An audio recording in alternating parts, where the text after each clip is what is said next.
ඔබතුමා හිතන විදිහට සාමාන්‍ය ඔබතුමාගේ නම්බරේ සෙව්වන්දියම් සේව් කරලා තියෙන්නේ නැත්තේ කොයි විදිහටද? සෙව්වන්දිගේ ෆෝන් එක චෙක් කරපු අයගෙන් තමයි අහන්න ඕනේ. මොකද දැන් මට පේන විදිහට ඒ ෆෝන් එක ගොඩාක් අය චෙක් කරන්න හරි ආසාවෙන් බලන් ඉන්නවා. ඉතින් අය චෙක් කරලා කොහොමද සේව් කරලා තියෙන්නේ කියලා බලලා කිව්වොත් හොඳයි.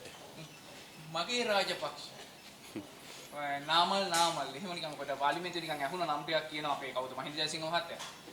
මොකද ඒ ෆෝන් වල එහෙම තියෙන මගේ රාජපක්ෂ කිව්වම පොඩි වෙන එකක් තියෙන එක නිකන් අපි නිකන් රාජපක්ෂ හරි මිස්ටර් රාජපක්ෂ වගේ නිකන් කියවනේ. ඔක සාමාන්‍ය සාධාරණයි. මගේ කිව්වම අර නිකන් හද පතුලින්ම ඇවිල්ලා ඒක සේව් කරගෙන කරන්න ඕන හැම දෙයකම සපෝට් එක දෙන බොක්කෙන් සපෝට් එක දෙනවටනේ මගේ රාජපක්ෂ කියලා කියන සාමාන්‍ය. කවුද තාත්තද පුතාද කවුද? නෑ ඉතින් එතුමාට කොහොමත් රාජපක්ෂ නාමල් කියන ඒවා හීනෙනුත් පේනවා. ඒ හින්දා මගේ රාජපක්ෂ මගේ නාමල් කියලා හීනෙන් නැගිටද කියන මන් දන්නේ නෑ.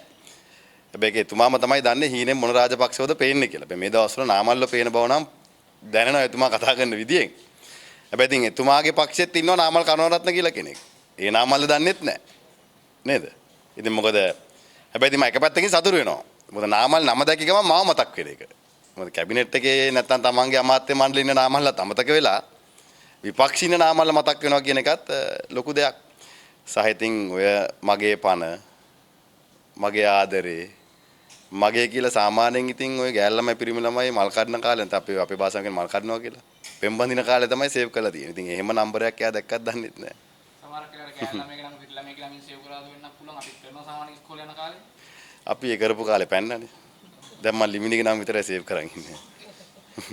අපි දකිනවා මේ ඔබතුමා එහෙම ෂෝට ගහගෙන පාරේ දුවනවා, වැල්ලේ දඟලනවා, බෝල ගහනවා. රිස්ක් එකක් නැද්ද?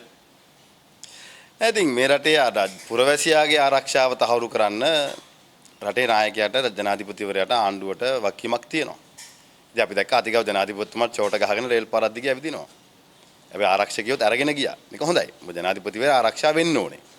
ඒ වගේම තමයි පුරවැසියා ආරක්ෂා කිරීමේ වගකීම ආණ්ඩුවට තියෙනවා. ඒක නාම රාජපක්ෂද තවත් පුරවැසියෙක්ද කියන කාරණේ නෙවෙයි. දැන් මේ සිද්ධිය සම්බන්ධයෙන් ගත්තොත් ප්‍රාදේශ සභාවේ සභාපතිවරයෙක් ලිඛිතව පොලිස්පතිවරයාට දන්වලා තියෙනවා තමන්ගේ ආරක්ෂාව පිළිබඳ ප්‍රශ්නයක් තියෙනවා කියලා. ඔහුට විරුද්ධව නඩු තියනවද නැද්ද කියන කාරණේ නෙවෙයි. එහෙනම් ඉතින් ওই සංවිධානාත්මක අපරාධකරුවන් කියන පුද්ගලයන්ට පාරවල් වහලා දැඩි ආරක්ෂාව දීලා එකගෙන යන්නේ. ඒ වුන්ගේ ජීවිතය ආරක්ෂා කරන ආණ්ඩුවට වගකීමක් තියෙන නිසා. හැබැයි ප්‍රාදේශ සභාවේ සභාපතිවරයා විපක්ෂයේ දේශපාලන පක්ෂයන් නියෝජනය කරමින් සභාපතිවරයා විදිහට පත් වෙලා ඉන්නකොට ඔහුගේ ජීවිතයට ආරක්ෂාව පිළිබඳ ගැටලුවක් තියෙනවා කියලා පොලිස්පතිවරයා දැනුවත් කරාම ඇයි ඒ පිළිබඳ ක්‍රියාත්මක නොවුනේ? ඔය ආකාරයටම තමයි පාස්කුවිද ප්‍රහාරය වෙලාවෙත් බුද්ධ්‍යංශ වාර්තා මගේ හැරියේ. ඔය විදිහටම තමයි අර වරායට ආපු කන්ටේනර් දෙක ඇමරිකානු බුද්ධ්‍යංශ වාර්තාවක් ලැබිලා තියෙද්දිත් වරායෙන් පැන්නුවේ. ඉතින් මේ ආණ්ඩුව එක පැත්තකින් Tamanට ලැබෙන බුද්ධ්‍යංශ වාර්තා මගහරිනවා සහ තමන්ගේ දේශපාලන උවමනාව ඉෂ්ට කරගන්න තමන්ගේ අවශ්‍ය පුද්ගලයන්ගේ ජීවිත අනාරක්ෂිත කරන්න කටයුතු කරනවා. ඉතින් අපිට තියෙන සැකේ දැන් රාජ්‍ය අනුග්‍රහ යටතේ සංවිධානාත්මක අපරාධ මෙහෙවනවද නැද්ද කියන කාරණේ. බැලුමටම ආණ්ඩුව කලබල වෙලා තියෙන විදිහට. දැන් ආණ්ඩුවනේ කලබල වෙලා තියෙන්නේ.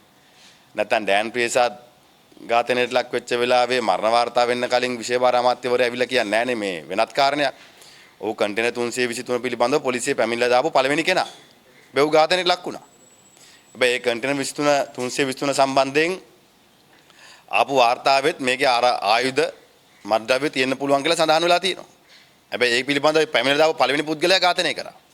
ඒ වෙලාවේ අමාත්‍යවරයා ඇවිල්ලා ඔය වගේම කතාවක් තමයි කිව්වේ.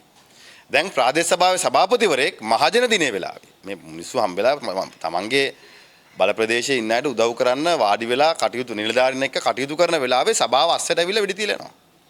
ඒ වෙලාවෙත් කොහොමද තුවක්කුවක් අරන් ආවේ? කොහොමද මේ සිද්ධිය සැලසුම් කරේ? සභාවට පොලිස් ආරක්ෂාව දීලා තිබ්බද? ප්‍රාදේශ සභාවේ ආරක්ෂාවක් තිබ්බද? මේ කාරණා හොයන්න කලින් විශේෂ භාර ඇමතිවරයා කලබල වෙලා මේක සංවිධානාත්මක අපරාධ කණ්ඩායමේ ක්‍රියාකලාපයක් කියලා ක්‍රියාදාමයක් කියලා ඒක වෙන පැත්තක ලව් කරන්න උත්සාහ කරනවා. ඉතින් මේකේ බැලුමට ආණ්ඩුව විසින් පෝෂණය වෙන ආණ්ඩුව විසින් මෙහෙවන ආණ්ඩුව විසින් ආරක්ෂා කරන වගේම ආණ්ඩුවේ දේශපාලන රැකවරණය ගන්න පොලිසිය ඉහළ නිලධාරීන් වගේම සංවිධානාත්මක අපරාධ කරුවොත් ඉන්නවද නැද්ද කියන සැකේ පහළ වෙනවා. මම ඊයේ පෙරේද කීප දෙනෙක්ගෙන් මම ඇහුවා. ඔබතුමා සාමාන්‍ය මම උනොත් කියලා මම කියනවා. ඔබතුමා කරන්න ඕන කුළු බිස්නස් උත් කළා.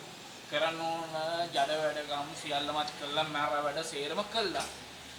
අවසාන මොහොතේ මට ආරක්ෂාව දෙන්න කියන එක සාධාරණයිද රජෙන්? මට පොලිස් ආරක්ෂාව දෙන්න කියන එක සාධාරණයිද? ඒ ඔය කියන කිසිම පුද්ගලයෙක් අධිකරණයේ වරදකරු වෙලා නැහැ. ඔහුට යම් දඩුවමක් ලැබිලා තියෙනවා නම් අත්හිටු සිර දඬුවමක් ඒ සිර දඬුවම උඩ ලැබිලා තියෙනවා. හැබැයි අනිත් චෝදනා උට එල්ල වෙලා තියෙනවා. ඉතින් අධිකරණයේ තුලින් වරදකරු වෙලා නැහැ. ඔය තර්කෙම එහෙනම් අනිත් සංවිධානාත්මක අපරාධකරුවන්ටත් ලැබෙන්න ඕනේ. දැන් ඔය කියන විදියට දැන් මේ ආණ්ඩුව කියන විදියට මේ පුද්ගලයා සතුව රහස්‍ය තොරතුරු තියෙනවා නම් ඔහු සංවිධානාත්මක අපරාධකරුවෙක් නම් ඔය කියන විදියට ඔහු දේශපාලන රැකවරණය ගත්තු කෙනෙක් නම් ඔහුගේ ජීවිතය ආරක්ෂා කරලා ඔහුගෙන් තොරතුරු ලබා ගැනීමට ආණ්ඩුවට වගකීමක් තිබ්බා. හැබැයි ඔහුගේ ජීවිතය ආරක්ෂා නොකර දැන දැනත් මැරෙන්න ඇරියා කියන්නේ ආණ්ඩුව ඔහුගේ ජීවිතය නැති කරන්න උත්සාහ කරා කියන කාරණය. එහෙම නැත්නම් මේ වගකියුතු ආණ්ඩුවක් නම් මේ වගකියුතු ආණ්ඩුවට ඔතරම් තොරතුරු තිබ්බනම් මොහු සංවිධානාත්මක අපරාධ කල්ලියකට සම්බන්ධයි කියලා ආණ්ඩුවට කරන්න තිබ්බේ ඔහුගේ ජීවිතය ආරක්ෂා කරලා ඔහු දන්න තොරතුරු ටික ගන්න එක. ඉතින් ඔහු දන්න තොරතුරු ටික වැළලී යන්න උත්සාහ කරේ ඔහු මොන ආණ්ඩුව මොන පක්ෂයකද සම්බන්ධය එම සම්බන්ධ නම් කාද්දක සම්බන්ධ කියන ප්‍රශ්නෙත් තියෙනවා. දැන් මේ සජිවේ UMP එක ගමනක යනවා. පොහොට්ටුව එහෙම එකක් පේන්නේ නැහැ. ඔය කියන අපි පෞගිය කාලේ එකතු වෙලා කරන එක සමහරට සිහින දකින්න වෙන්න පුළුවන්. එක්කෝ මේක දැන් අපි පොඩ්ඩක් මේක ෆෝම් වෙලා එනවා පොඩ්ඩක් ඉන්න ඒ වගේ අදහසින්ද කියන්නේ. අර එකතු වීම ඔබතුමාලට බලපෑමක් නැද්ද මේ බැලුවහම? කිසිම බලපෑමක් නැහැ. ඉතින් මම එදත් විශ්වාස කරපු දෙයක් තමයි මම ගිය ජනාධිපතිවරණේ රනිල් වික්‍රමසිංහ ජනාධිපතිවරයාටත් හිටපු සජිත් ප්‍රේමදාස එදා හිටපු අපේක්ෂකතුමාටත් සඳහන් කරේ ඒ දෙන්න එකතු වෙන්න ඕනේ කියන කාරණේ. ඉතින් මම අදත් විශ්වාස කරනවා ඒ දෙන්න එකතු වෙන්න ඕනේ. යාළ වෙන දේශපාලන බලවේගයක් අපි වෙන දේශපාලන බලවේගයක්.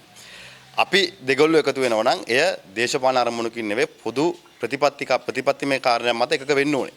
හැබැයි එක්සත් ජාතික පක්ෂයටයි සංවිධාන බලවේගයටයි දේශපාලන කාරණයක් මත එකතු වෙන්න පුළුවන්. ඉතින් මම හිතනවා එයා එකතු වීම රටේ දේශපාලනයට හොඳයි. ඉතින් එහෙම එකතු වුණා කියලා අපිට කිසිම ප්‍රශ්නයක් නැහැ. මොකද අපේ දේශපාලනය අපි රටේ ජනතාව එක්ක අපේ ප්‍රතිපත්ති විශ්වාස කරන අයත් එක්ක අපි අපේ ගමන යනවා.